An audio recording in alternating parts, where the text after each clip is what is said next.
for a group called Political Research Associates, and we're a research center that was founded after Ronald Reagan was elected. And folks decided that we better pay a lot closer attention to what the organized opposition to social justice looks like in this country. And we've been at it ever since. So I'm really pleased to be here. Even though I am often the bearer of kind of bad news, part of my job is to do kind of the reality check in terms of what the opponents to all the good work that's happening by folks like you all are up to. I have tremendous respect for the work of the Alliance. I'm really very pleased to be here. And it's probably a good idea to start off with some bad news because then brilliant organizers can talk about the opportunities. You know, I knew that Gary would do this to me. He called me on the phone and said, I just got back from Europe, and he told me, tell that same story. I said, that's really interesting, Gary, but we have this panel on Friday. What am I supposed to do? He said, no, I can't talk to you about that right now, because there are Nazis in Hungary.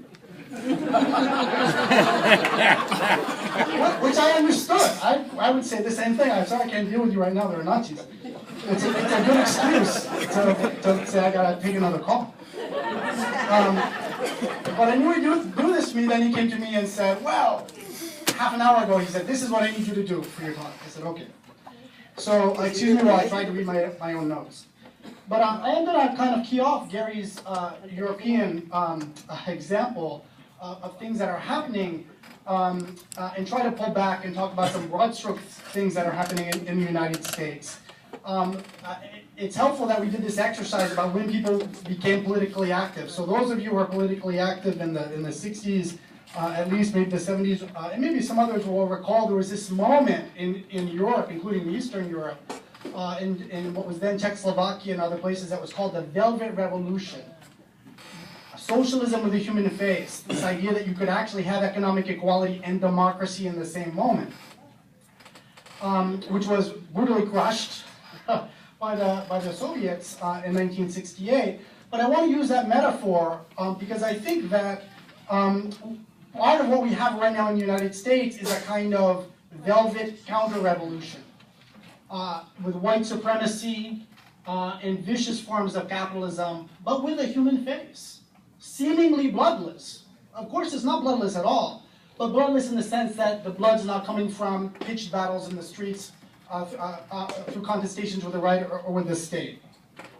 So I want to give just a few examples of what I mean. And before doing so, I also want to acknowledge that there is a current in the U.S. right now that reflects some of what Gary is referring to also in Europe. There are more patriot and militia organizations in the country right now than there have been in the country's history. There is a kind of ferment on the hard right at the grassroots level and in the states that is not part at all of the national discourse, but is quite scary. There's an increasing emphasis on nullification bills, basically states' rights bills, attached to things like gun control. Well, you know, after the Newtown shooting, well, and a surprising number of different kinds of organizations that typically don't go in for this kind of thing have jumped on this bandwagon because they see that they're not able to achieve what they want in many cases at the federal level. But I'm gonna pull back from that for a minute and talk about three kind of vignettes or examples of this kind of velvet counter-revolution that we see going on around us. Imagine if you were a visitor from someplace in Europe or outside the United States, landing in the United States the past couple of weeks and seeing, on the one hand, the evisceration of the Voting Rights Act, and on the other, the acquittal of George Zimmerman in the Trayvon Martin shooting case. You know, this is a moment where the Voting Rights Act eviscerated, and by the way, who needs voter suppression laws at the state level? Who needs the Karl Rove strategy to rejigger the Electoral College one state at a time when you have the Roberts Supreme Court, right? to hand this decennial set of state legislatures the capacity to entirely redraw the electoral maps and disenfranchise whomever they please. This happens at the same time, of course, that the same court gives us eviscerates DOMA, which in the rhetoric and the justification for the elimination of the teeth in the Voting Rights Act was this notion that we've arrived, we don't need it anymore. This is an indication of racial progress in the United States, coupled with doing away with the Defense of Marriage Act, actually opening up the opportunity for civil rights for excluded populations. Again, this kind of velvet counter-revolution. The appearance of an overall expansion of rights, even when fundamental rights are being eliminated. I'll say more later if there's time about the right strategy to end run even what happened on DOMA, because they do have a strategy to do away with that. Immigration reform. You know, this time around, the most dominant national voices are not, as they've been in recent years, I would argue, the hardcore white nationalists. Lou Dobbs doesn't have his perch anymore at CNN, and that's a damn good thing. And thank you to the people who helped make that happen. You know, the House Immigration Reform Committee, which is frankly like the cracker caucus in Congress. This is like right? You think I'm not joking? In Congress, you know, it's not that they've gone away, but they're no longer the dominant voices. The Minutemen, they're not on Dubs every night, right? And even when the Heritage Foundation came out with their report recently, they were largely kind of ridiculed in the mainstream press. So what's happening in terms of policy doesn't have that kind of hard right set of spokespeople lobbying for it. I think for a variety of reasons. In terms of content, and we'll hear more about this later, things are still in progress, but I'm not sure that the policy we're going to end up with won't be further to the right than what was on the table in the last rounds, however.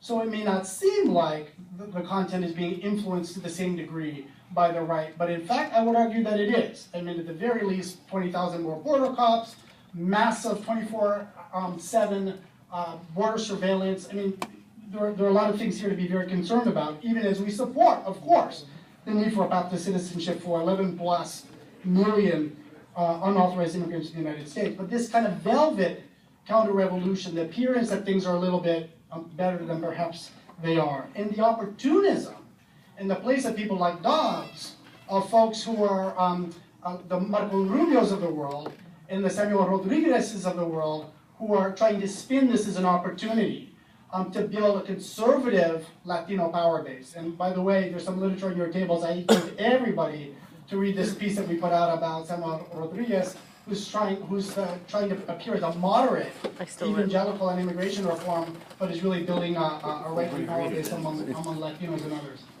A third notion or arena for this kind of velvet counter-revolution that just has to be made is in the arena of women's reproductive autonomy, bodily autonomy, right?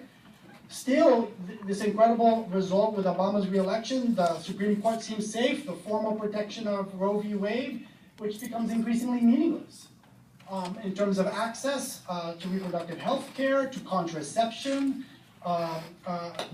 bans on contraception coming to an state insurance exchange near you, if they haven't already.